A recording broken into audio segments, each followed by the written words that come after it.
Ladies and gentlemen, that is the smoothest entry into an IPA function that we've experienced for some time. It's a beautiful room, a great hotel, and what a wonderful group of people we have here tonight. Thank you all so much for coming. I'm Scott Hargraves, Executive Director of the Institute of Public Affairs, and it's my pleasure and duty to be your MC this evening as well for what will be some wonderful addresses by the great Tony Seabrook, John Storey, and the soon-to-arrive Tony Abbott, who's making good use of his time in Perth with media interviews, and I'm sure he'll mention that. So we have left Tony to be last, so we'll definitely make sure he gets here. We've dragged him all the way across the country, so we're going to make sure that he actually talks. And of course, he's been speaking all over the country on this vital issue of the voice to Parliament, and the IPA has been running functions all over the country. This is we've now covered all the mainland state capitals. We've had over 1,000 people attend the events in person, and we're so pleased that they've been recorded. You'll see this one's been recorded. Big hello to everyone watching on Sky News Extra. Hope you're enjoying the show. And of course, a big shout out to Sky News for being a media organisation that's had the guts to actually tell the other side of the Voice to Parliament story, alongside other terrific organisations like Spectator Australia and ADH. So well done for sticking to your guns. There are many other Australians who need a voice as well. First of all, of course, thank you to all the IPA members in the room. We can't do any of this without your support. It's great to see so many familiar faces. They're becoming more and more familiar as in the period since I've been Executive Director and have been coming to Perth even more frequently. We're a national organisation. We're certainly building up the frequent flyer points. There are also in the room some members of some of our supporter groups that we have, the Research Leaders Forum and Project Hope, which supports our Generation Liberty program and our education program. So thank you all for that wonderful support. Speaking of Generation Liberty, Nathan Cuthbertson is our campus coordinator at the University of Notre Dame, and has also been helping out here today. Where are you, Nathan? Oh, he's still helping out. I think he's out the front waiting for Tony Abbott to arrive, but say hello to Nathan. No, there's some wonderful members of Generation Liberty here tonight doing their bit to lower the average age and prove that not all young Australians are woke. And in fact, I warned Tony that if he came in late, there would be some applause as he arrived. So Tony Abbott, ladies and gentlemen, thank you so much for coming. There's a seat for you up the front.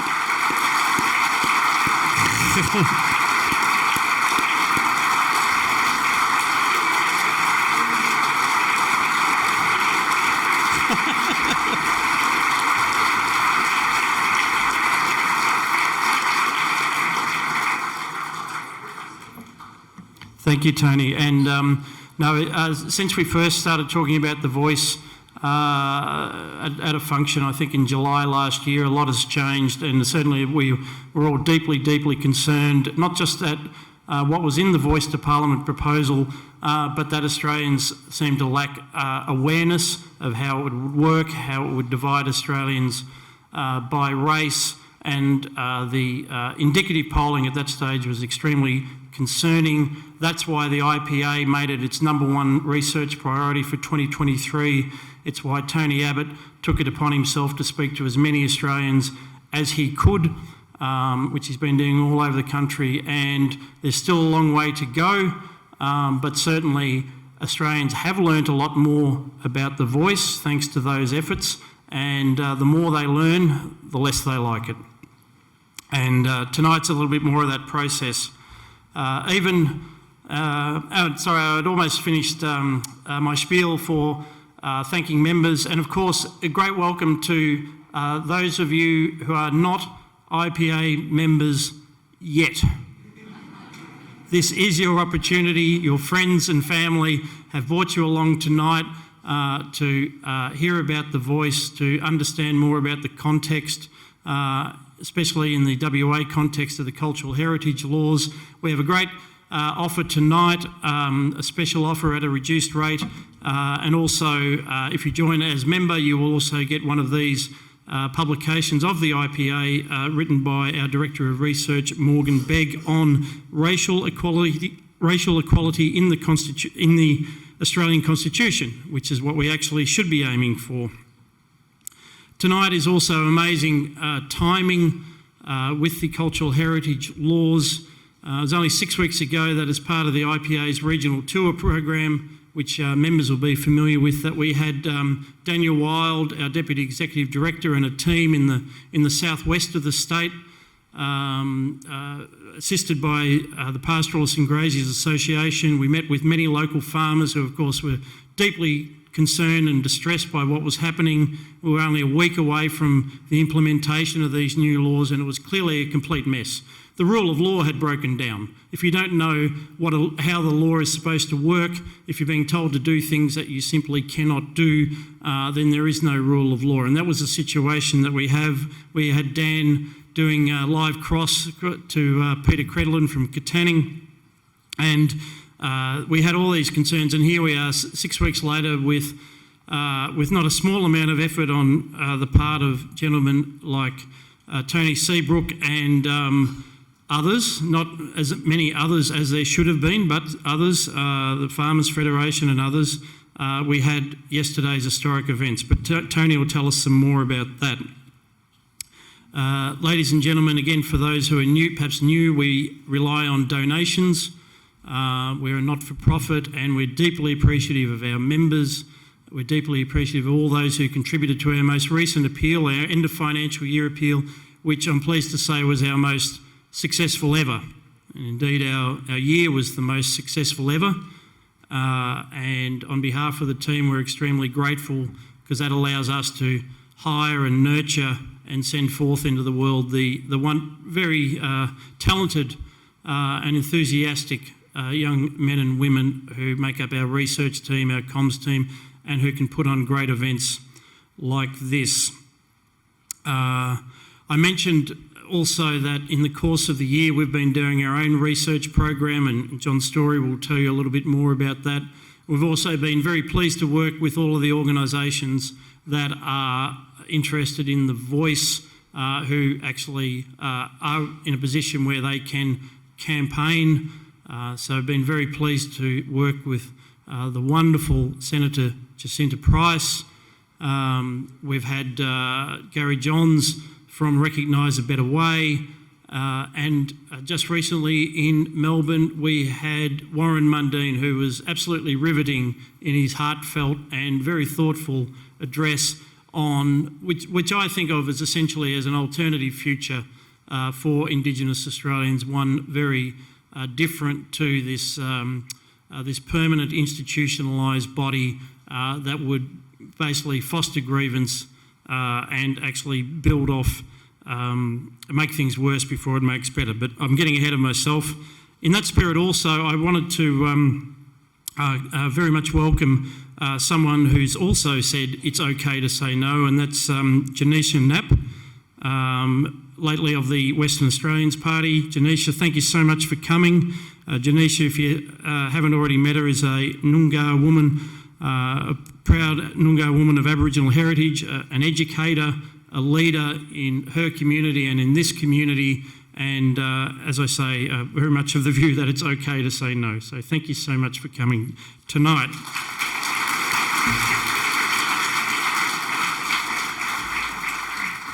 I mentioned that this is being recorded, our efforts are amplified, and IPA members will have seen my email from last week just about a young Indigenous man, Miles Gerard, from New South Wales, now studying law and working as a paralegal, and he also says it's okay to say no, and he's just such a terrific young bloke. Gave a wonderful interview with Brianna McKee, our National Manager of Generation Liberty, and just since that went up, last week, that's already had 50,000 views in its various forms on social media. So the appetite is there, and if there's people who are brave enough to deliver the message. So that's the sort of things that we're working on. We have 3 speakers for you tonight. I mentioned John Storey. John, of course, has had a very successful legal career, including as managing partner of his own law firm, and then decided to try something different, and we're so pleased that he's putting his values into action at the IPA. He's done tremendous work. Many of you will have seen it directly, but I suspect many of you will have heard about it indirectly. When you're amongst friends and the conversation turns to how the Voice to Parliament is following the path that was laid down in New Zealand by the Waitangi Tribunal and co-governance, I think, consciously or unconsciously, they are passing on some of the learnings that John Storey extracted in that research, particularly towards the start of this calendar year. We put, I think, the Waitangi Tribunal on the map, and it is an absolutely valid comparison, as John will discuss, which is why they keep suing the fact checkers onto us, John, because they have no interest in actually the truth being told. So thank you, John, for coming to the IPA. Looking forward to your address. And then a late call-up onto the panel of speakers, the indefatigable President of the Pastoralists and Graziers Association, Tony Seabrook. Thank you so much for coming tonight, Tony. How could we talk about the Voice to Parliament here in Perth without putting it in the context of the cultural heritage laws, the debacle of the cultural heritage laws? And it's now a national issue, as we'll discuss. And Tony is a York grain and sheep farmer, so he has skin in the game, and he's been at this for years in the sense of dealing with the red tape and the green tape and all the crazy things faced by farmers in this state. Recent IPA research that Daniel Wild presented said that Western Australian farmers are already the most regulated in the nation, and that was even before the cultural heritage laws. And then our final speaker, who I dreadfully embarrassed, sorry Tony, but there's no simple way of doing it. I'm very pleased to say that we'll be hearing from former Prime Minister, and now we're very proud to have Tony as a distinguished fellow at the IPA. His passion for this country, for its heritage and its future, for passing on the values that we care about to the next generation is absolutely undiminished. I don't know how he fits in the day all the things that he's committed to, but we are very grateful that some of that is put at the service of the IPA, so thank you, Tony Abbott. After the speeches, we will be having Q&A, and there was a couple of emails went out, and people in this room have sent the questions through, so I'll moderate that discussion. I'll put them to the panel, and then that should have us concluding the official part of proceedings by about 7 o'clock. There won't be any service out the back afterwards, so we'll conclude about 7 p.m, and then we'll have a bit of a chance for a chat and some selfies, as the case may be. And then I'm afraid our speakers do have another engagement at 7:30. So we'll, if they work their way out of the room, that's why. So apologies in advance.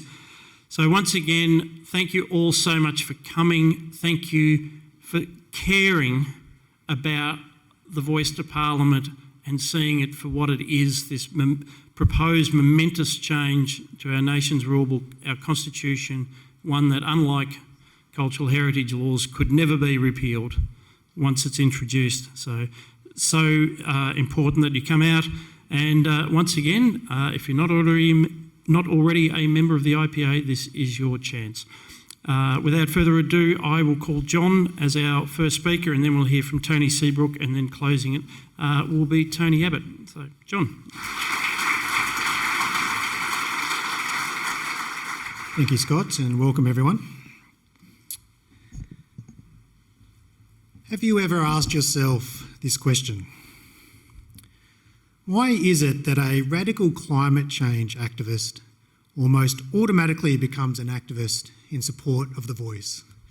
They take off the Just Stop Oil t-shirt and throw on the Vote Yes t-shirt. Why are radical socialists, radical feminists, or a supporter of radical queer or gender theory almost all ardent supporters of the voice? Why is it that if you go to a leftist protest rally in respect to anything, climate change, a union rally, gender inequality march, trans rights parade, you will see an Aboriginal flag flying next to a Palestinian flag for some reason, and of course the pride flag? Why is that?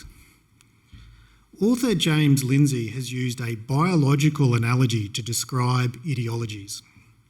Just like animals can be divided into species and some species grouped into genus, so for example, cats, panthers, leopards, tigers and so on are all species of the feline genus, so ideologies can be similarly categorised.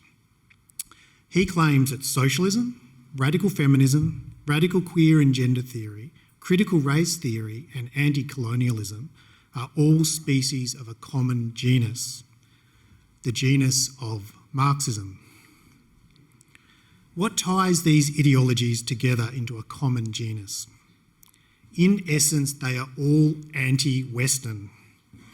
In various ways, they all espouse the belief that Western values, liberty, democracy, meritocracy, capitalism, property rights and respect for the nuclear family actually represent the expressions of power of a privileged class used to oppress others. All that changes with each theory is how the oppressor and oppressed are defined. Bourgeoisie versus the workers, male versus female, white versus person of colour, heterosexual versus queer, European versus Indigenous.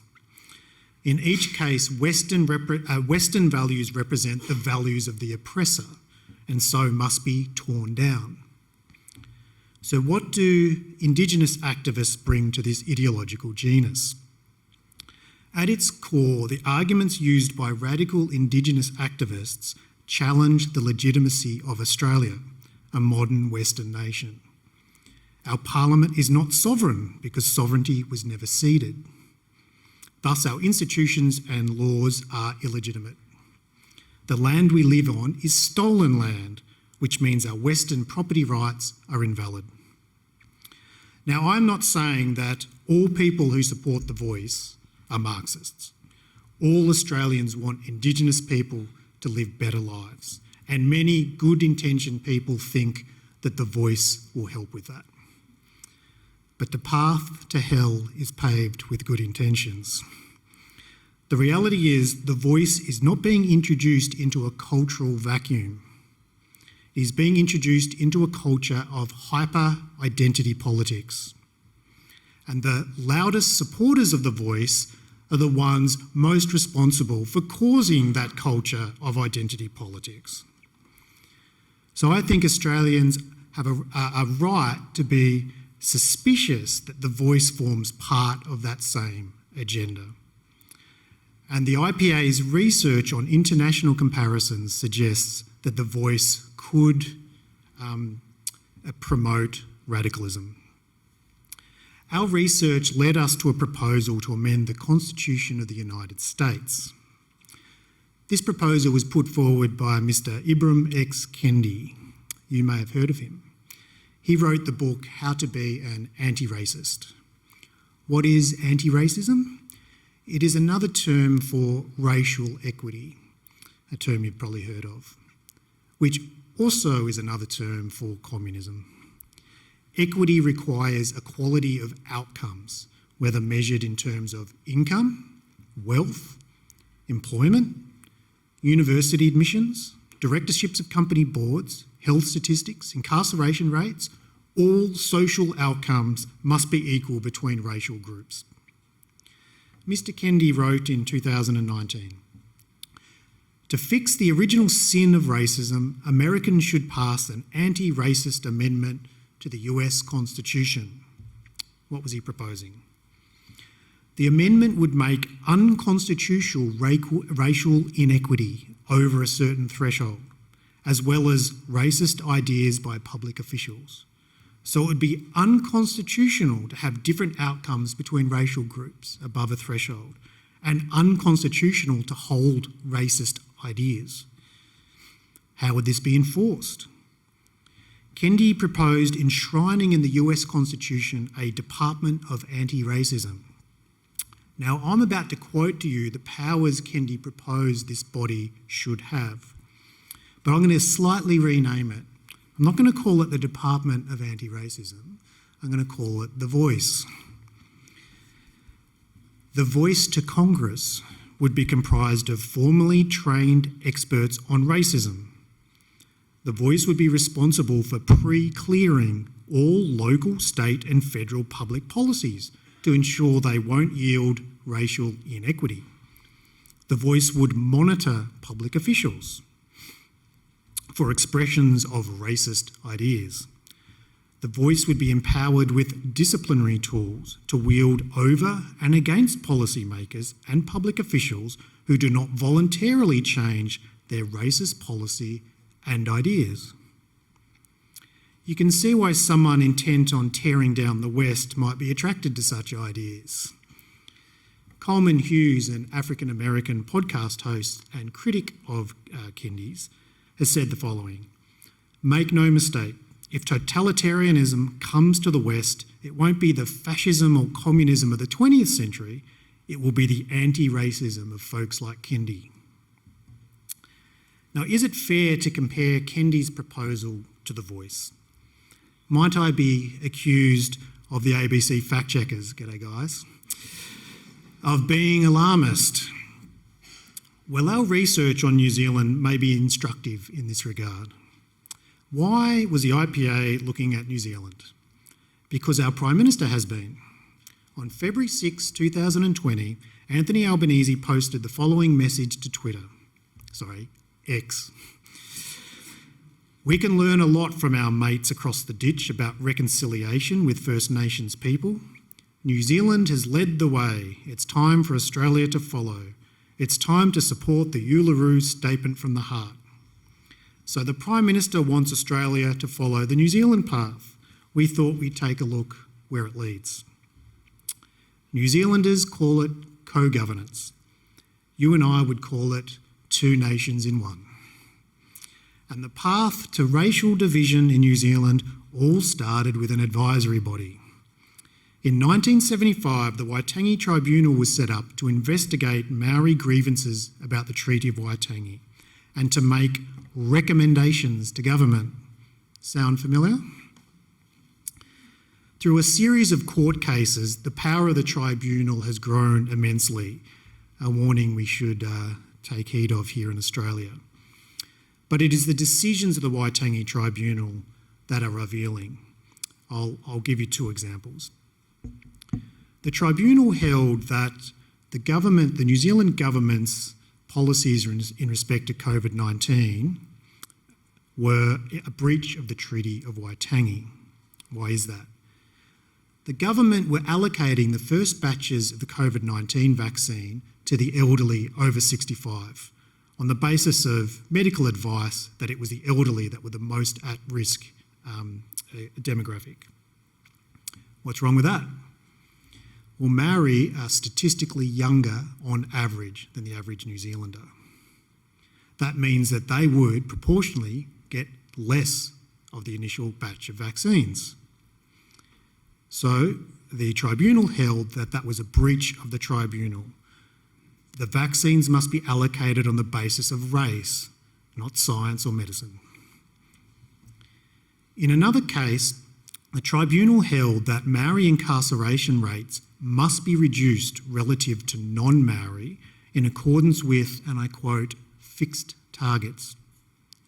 The implication of that is clear. The race of the perpetrator must be taken into account in criminal sentencing. This is anti-racism in action, different laws for different races. I would assert that the Waitangi Tribunal acts indistinguishably from Ibram X. Kendi's fantastical Department of Anti-Racism. It looks for any discrepancy in outcome between races and tries to stamp out racist ideas. Kendi would call it racial inequity or systemic racism or white supremacy. The tribunal calls it a breach of the Treaty of Waitangi. It all amounts to the same thing. Equality of outcome between the races is the only acceptable outcome.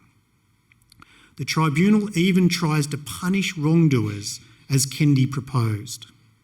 In the Maori incarceration rates case, the tribunal suggested that if Justice Department officials didn't meet their targets to reduce Maori incarceration, they must be, and I quote, held accountable. How Stalinist, punishing officials for not meeting their centrally planned targets. If that is the path Australia is on, no, thank you. Race-based advisory bodies are not a good idea. They are divisive, undemocratic and illiberal. They undermine the confidence in our institutions rather than correct or enhance them. We don't need more identity politics. We need reconciliation. True reconciliation. And I actually think this referendum can help achieve that. The meaning of reconcile is to bring together, to bring into harmony. This includes bringing harmony to people, bringing people together, but also reconciling ideas, to reconcile the ideal with reality, to accept reality no matter what you would prefer, to be in harmony between what you want and what is possible. It is time all Australians, Indigenous and non-Indigenous, to reconcile ourselves to the fact that we all share the same land, we all breathe the same air, and we all live in one country. If this referendum results in the rejection of fantasies of co-sovereignty and of tearing down our Western institutions, our Prime Minister would have performed a great service to us all, however inadvertently. Thank you.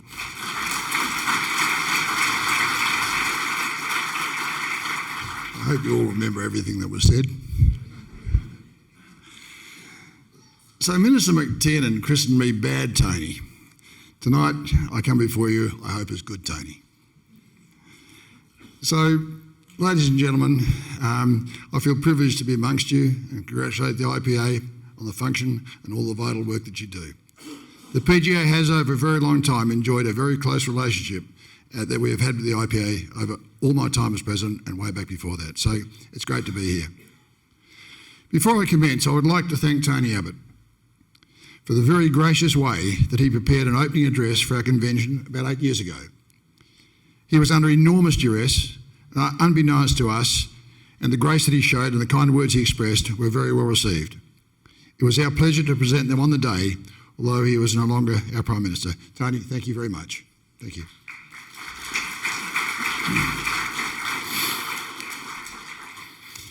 I've titled my presentation, The Things That Do Not Get Said and the Things That People Are Too Frightened to Say. But first, let's talk about socialism. How often do you hear influential people in our society referred to as socialists? Hardly ever. We know their beliefs, however, dare not say because it is viewed as impolite. Socialism is like a grubby little animal, scurrying around in the shadows, always there, always creeping forward and using many different disguises. It promotes itself as a benefactor, hiding behind the supposed good that it is doing as it builds dependency. We have seen the centre of politics inevitably dragged to the left as unrealistic expectations of society grow. In the shadows is the word racist. Perhaps the no voters actually want a better outcome for Aboriginal Australians than the Voice can ever deliver. Their life experience tells them that the promised outcomes will not be achieved. And they wonder at the $100 million a day, the $37 billion a year being spent to close a gap that continues to widen. They wonder at the $4.469 billion budget to employ 1,317 people in Canberra at the National Aboriginal Australians Agency aimed at closing that gap. They wonder at the 22,000 Aboriginal children not living in their parents, and that was an ABC figure. They wonder why the nearly 5% of Aboriginal politicians in Canberra are failing so badly to represent the just over 3% of the Aboriginal population of Australia. They wonder why a racially divisive change to our constitution is necessary when everything that might be done can be done under the current system. People are frustrated by the unrelenting pressure being applied by the federal government and a number of virtue-seeking big businesses. And I name Wesfarmers, BHP and Rio Tinto spending shareholders' money. How dare they? How dare they?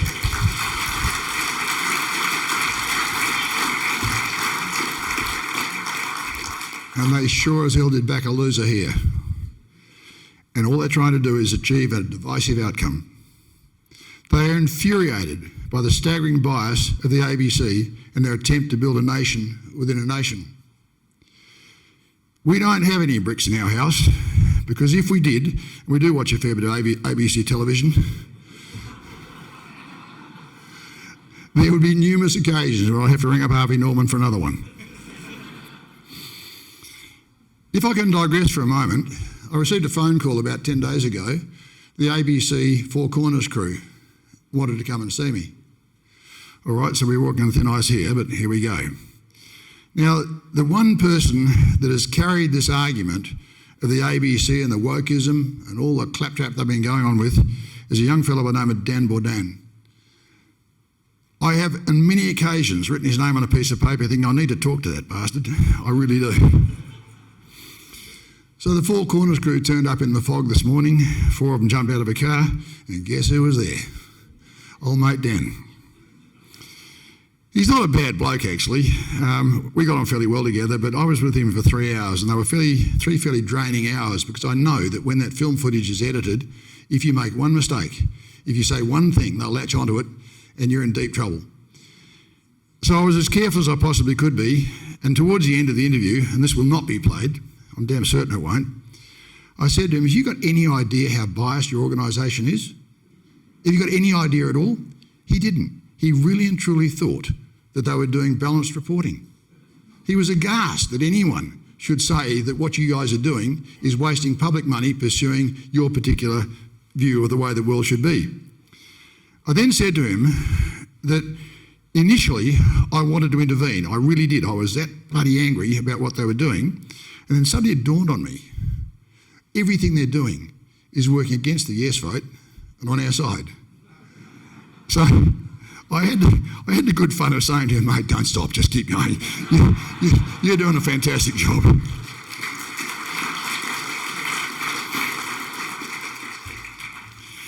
So we go on. The endless demands for unaffordable expenditure, rising debt levels within the stratum of government, the space for Conservative government policy becomes smaller, and the requirement to buy the swing voter to retain government power becomes even more expensive. Victories against the left are hard won and not frequent. Now, we've had this incident with the Aboriginal Cultural and Heritage Act in Western Australia. I was instrumental in the beginning of trying to get the government not to do this. Just don't do this. This is going to be the most stupid thing you could possibly do. I would now like to take the opportunity to say to Roger Cook, thank you very much. Thank you. A massive own goal. It's given us the opportunity to be out there in the media and telling our story. And we've told it well. And at the end of the day, our victory was huge. So after 4 weeks of chaos, confusion and scrapping in the media, the upwelling fury in the landowning community became too much for Premier Cook, and he caved in. I was asked not to say this, but the backflips, the somersaults would make a gymnast cartwheeling backwards across a gymnasium fall into insignificance. If you heard what he had to say yesterday, the sorry, and he explained all the reasons why he was sorry, and they were absolutely right. But anyway, it's changed, it's gone, we're starting off again, and I'm absolutely certain that we can't claim all the glory on this one, because the Prime Minister, I would think, was on Roger's tail for a number of weeks. Roger, mate, get it out of the papers. There's legislation in the House today amending this particular piece of legislation, so that's the pressure they're under. It was a very hard-fought battle. It was made a little easier by the vast and unacceptable overreach embedded in this Act. I shudder to think of the public money wasted on this adventure. In the early days of the conflict, I described it as the greatest attack on private property rights since Federation, which it was. The animal came just a little bit too far out of the shadows and was seen. For the sake of our nation, we must be prepared to call the left out at every opportunity. The Voice is without doubt one of those opportunities. The yes case is loud out there and deemed to be acceptable. Deciding that you're a yes voter is seen as a virtue. How can it be that the better than 50% of all Australians who are no voters are being shamed into silence? In the shadows is the word racist. Perhaps the no voters actually want a better outcome for Aboriginal Australians than the Voice can ever deliver. Their life experience tells them that the promised outcomes will not be achieved. And they wonder at the $100 million a day being wasted and spent.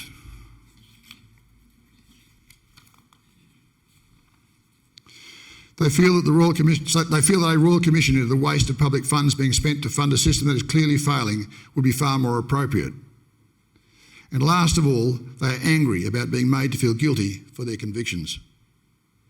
We're entering a very dangerous time for the communities in which we live. A rift may form that could take a long time to heal. Gary John's work, The Burden of Agriculture, should be compulsory reading for all those proposing to vote in the referendum. It maps out a very real way forward. For those who don't know Gary, he was a federal minister at the time of the Keating government and at the time when Land Rights Bill was passed in 1993, so he has a wealth of experience in this area. In closing, I'd like to quote Bob Hawke in his 1988 Bicentennial Australia Day address on the steps of the Sydney Opera House. His words could play a very large part in the way we move forward in an inclusive way. The words were, "There is no hierarchy of descent. There must be no privilege of origin. This referendum must fail, lest great harm be done to our nation. Let us move forward toward a one nation, one person, and not a divided race." Thank you very much.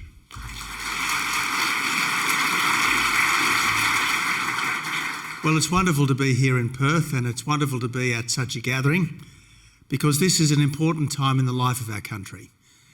A constitutional change is for keeps. We change governments, we change laws, and we can change them back again. But when we change our constitution, it's changed forever. And that's why, if we are going to change our constitution, it's got to be something that we are absolutely confident is change for the better. Now, I can certainly understand why most Australians want to recognise Aboriginal people in the Constitution, because they were here first.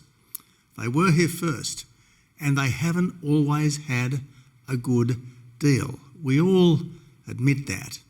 And I don't think there would be an Australian alive today who is not full of goodwill and respect for Indigenous people and who doesn't want to do the right thing by them.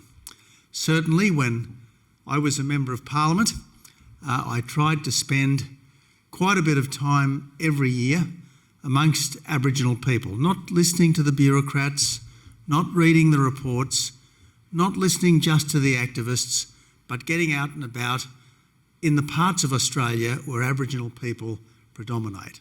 So as a backbencher, I spent a couple of years, 1994 and 1995, a week in Alice Springs.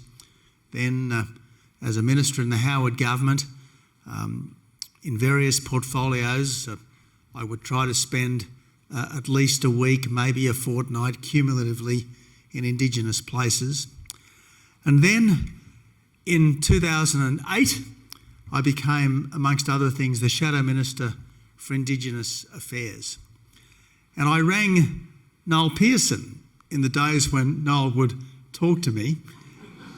And I said, "Look, Noel, over the last 15 years or so, I have spent dozens and dozens of days in Aboriginal communities, but I've never spent more than 24 hours in a single one. And I'd like that to change. So in 2008, I spent almost 3 weeks as a teacher's aide in Cowan in Cape York. In 2009, I spent almost 2 weeks as a truancy assistant in Arakoon in Cape York. The election intervened in 2010, and by that stage I was the opposition leader. But in 2011, I spent about a week in Hopevale on a home builder program. And in 2012, I spent a very long weekend in the company of some very senior business leaders rebuilding the library, the school library in Arakoon. There was an election in 2013, and in 2014, as Prime Minister, I spent a week with half a dozen departmental secretaries and half a dozen ministers attempting to run the government as best we could from East Arnhem Land, from Yunupingu country, in fact. And the following year, 2015, did the same from the Torres Strait. So I think I have as much familiarity with the parts of Australia where Indigenous people are most disadvantaged. I think I have as much familiarity as any other senior politician. And I can tell you that the problems there are not insufficient money, they're not insufficient goodwill, they're not insufficient advice. The problems there are that the kids don't go to school, the adults don't go to work, and the ordinary law of the land is not enforced. Why? Because over the last generation or so, this view has developed that somehow Aboriginal people are different and they need to be treated differently, and it's wrong, in fact racist, to expect Aboriginal people to do the sorts of things that you'd think every human being ought to do in order to advance. And the trouble with the voice is that it's going to reinforce the separatism which is at the heart of the difficulty today. It is not going to make a difference. It is going to double down on failure. I've been saying now for many months that the problem with this voice is that it entrenches race in our constitution, it reinforces the separatism that is at the heart of the problem, and it will gum up even further what is already a pretty dysfunctional system of government. Think for a moment about the proposed section 129 of our constitution. It gives the Indigenous voice a constitutionally guaranteed right to make representations not just to the Parliament but to the executive government too. And any constitutionally guaranteed right implies a constitutionally imposed obligation to listen. And that means adequate information, adequate notice, adequate resources, and then adequate attention being given to anything that the voice recommends. This is a recipe for yet more delay, yet more complications, yet more regulation. In fact, it's a recipe for something like the West Australian Heritage Act that Tony Seabrook has just been talking to us about.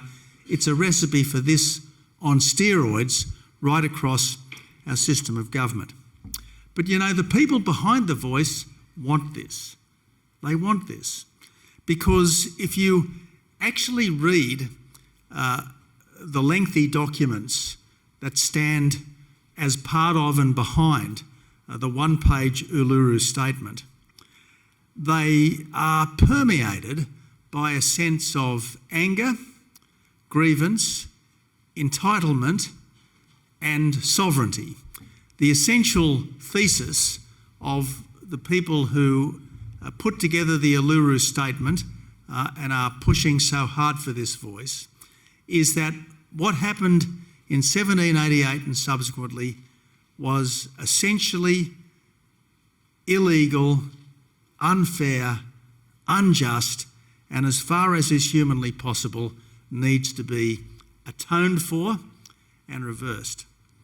Now, I would be the first to admit that it's not all wonderful. No country's history is perfect, and our country's history has as many blemishes as some. But you know, Governor Phillip was enjoined by the British government to live in amity with the native people. Governor Phillip did declare that there can be no slaves in a free country and therefore no slavery. Governor Phillip, when speared by Indigenous people at Manly Cove in my old electorate, instead of ordering a punitive expedition because he was trying to get back in touch with Bennelong, who had decamped from Government House, said, look, this was a misunderstanding, it was no malice, and he just accepted it as one of those things. And governor after governor back in those days was constantly injuncting those on the frontier of settlement that Aboriginal people have all the rights of British subjects, they have all the protections that the Crown extends to everyone. And it didn't always work out well, we know. But as early as 1838, after the Myall Creek massacre, where a group of settlers killed up to 30 Indigenous men, women and children, 7 white men were hanged for the murder of black people. Now, the murder shouldn't have happened, but justice was done.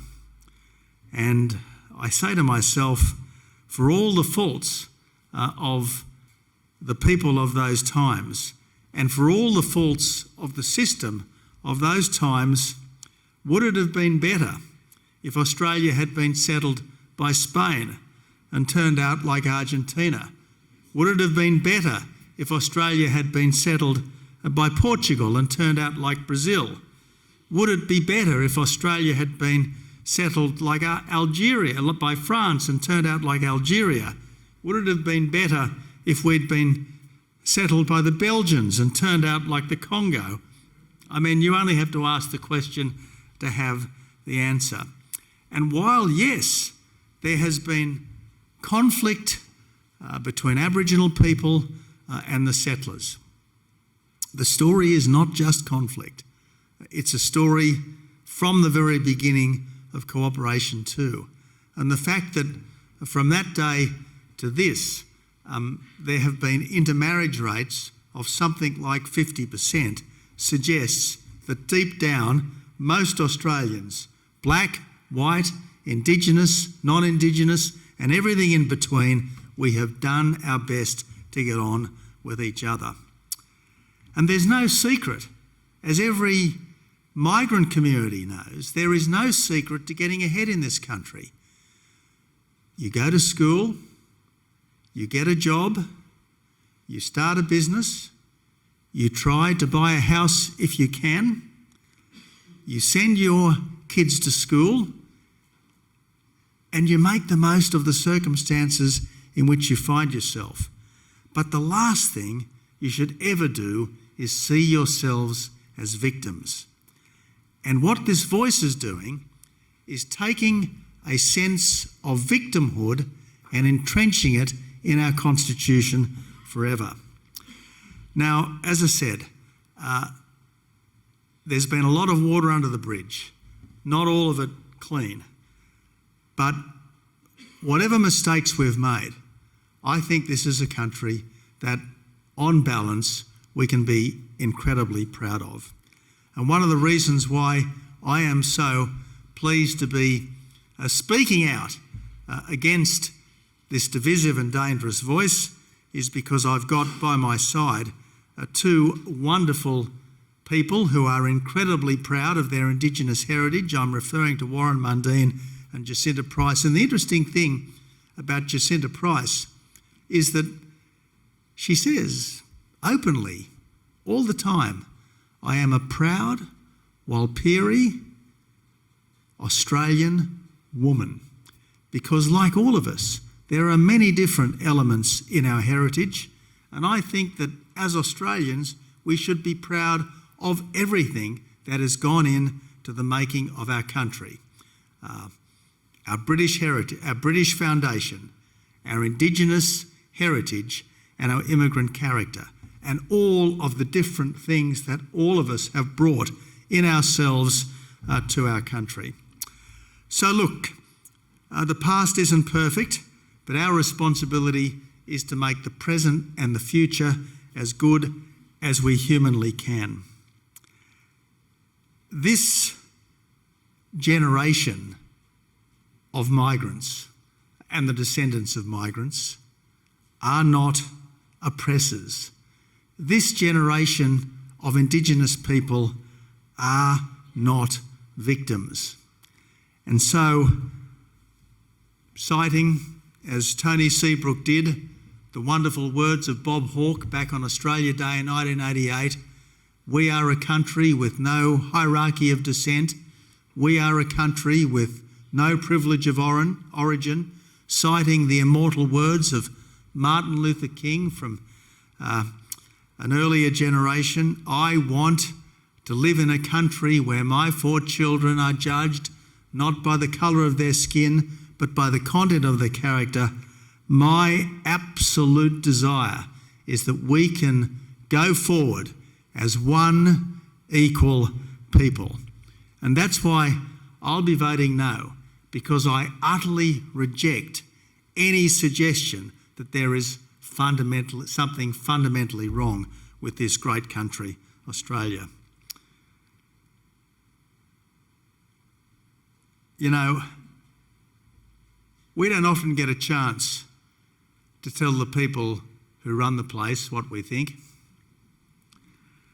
And while I fear it will be a bruising and divisive period up until the referendum on October the 14th, Anthony Albanese has done us all a favour in this sense. He has given us a chance to cast our judgment on some of the crazy things that have been happening in our country over the last few years. So, you know, I'll be voting no to a few things. I'll be voting no to the Voice, sure, but I'll be voting no to the climate cult. I'll be voting no to the virus hysteria. I'll be voting no to the gender fluidity craze. I'll be voting no to the magic pudding economics.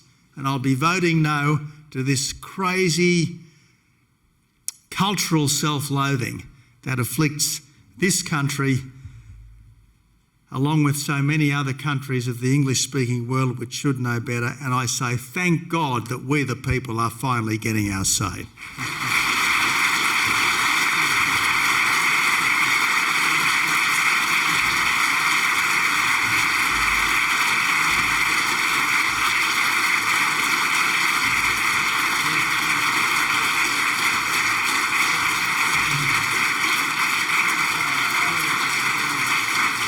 Please thank all 3 of our speakers for those wonderful contributions.